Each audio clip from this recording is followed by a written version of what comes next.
Love United, hate Glazer. Die Glazers. Glazers Out. The Glazers' 17 years of ownership of Manchester United often spark debate among the faithfuls of the Red Devils. According to the fans, the Glazer family is like a virus that has destroyed the rich legacy of the most successful club in the Premier League, and their only intent is to extort the team to their own financial ends. They don't care about the fans and football. They are here to cash in the moolah. Well, hold on. Let's look at the other side before coming to a conclusion. The Glazers surely arrived at Manchester United with the ambition of making an insane amount of money. After all, it's one of the sport's biggest global brands. They were not new in the sporting circuit. The American businessmen have owned the National Football League side Tampa Bay Buccaneers since 1995. In 2005, Malcolm Glazer went for an aggressive, if not hostile debt-driven takeover of Manchester United. Glazer financed the majority of the takeover with loans, using a leverage buyout plan instead of shelling out their own money. The Glazers completed the $790 million takeover by investing a mere £270 million of their own money. Yeah, it might sound like a master stroke, but the move landed the club in a sea of debt, £550 million. Malcolm Glazer passed away in 2014, and since then, his 6 children have been running the show. Avram, Joel, Kevin, Brian, Darcy, and Edward. 3 of the 6 Glazer siblings, Avram, Kevin, and Edward, have sold almost £200 million worth of their shares within the past 12 months. Is it fair to say that the endgame is near for the Glazers? And if so, let's dive a little deeper into the matters before we run for the head of the owners. According to fans, Glazers have been bossy, and they run the show instead of the manager when it comes to on-field affairs. I'm no campaigner for the Glazers, but to say that the owners poke their noses when it comes to the day-to-day running of the football club is a bit of a stretch. They have stayed away from calling the shots, and Sir Alex Ferguson has gone on record to appreciate the owner's hands-off approach. My take is that the Glazers have supported the team very well. They don't interfere. They let us get on with the job. The problem is they are not publicists. They don't go out of their way to seek good publicity. They are quite happy to stay in the background. Since being taken over by the Glazers, only Chelsea and Manchester City have won more trophies than United. The Red Devils haul of 13 major trophies, including 5 Premier League titles, and 1 Champions League winner's medal is quite impressive.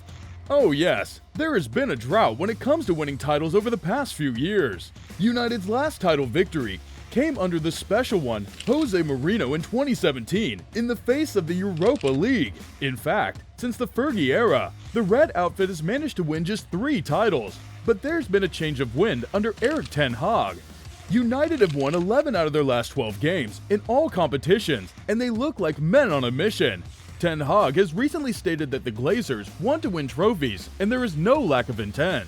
Do the Glazers really care about reviving the squad? Are they putting enough money on the table to buy top guns? Glazers have always spent big bucks. David De Gea, who was bought for £18.9 million, is one of the best transfers of the Glazer era. The Spaniard is still coming to Manchester's rescue between the sticks.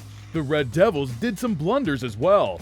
No, we aren't talking about Paul Pogba, but Alexis Sanchez was surely a dud.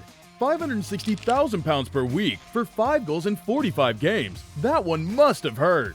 Since 2005, they have spent £1.7 billion to rope in new players. Big names such as Cristiano Ronaldo, Casemiro, and Angel Di Maria joined the Red Devils in the quest to bring back the glory days. 2022 turned out to be United's biggest ever transfer window. Antonio arrived from Ajax for an eye-catching fee of £84.9 million. You can love them or hate them, but you can't ignore the Glazers' commercial expertise. Even when the trophies dried up, the cash kept coming. Under the Glazers, United commercial earnings have almost tripled, from an initial £210 million per year in 2006 to a high of $615 million in 2019. The whopping £750 million 10-year shirt deal with Adidas in 2014 will always be the peak of it. As per reports, Manchester United had the highest sales of football shirts in the world at 3.25 million units for the 2018-2019 season. Thanks to their strategic marketing and some landmark sponsorship deals, United were able to penetrate the transfer market. See, I told you! There have been a few silver linings to the gray clouds of the Glazers era. Would you thank the Glazers for the birth of FC United of Manchester? Maybe not, since it has everything to do with the anti-Glazer campaign. But the Glazers have a massive role in the marketing of the fan-owned organization. Apart from being a boon to the community, the club plays in the 7th tier of English football. Their outstanding community work and joy of togetherness has been a heartening story that goes far beyond football.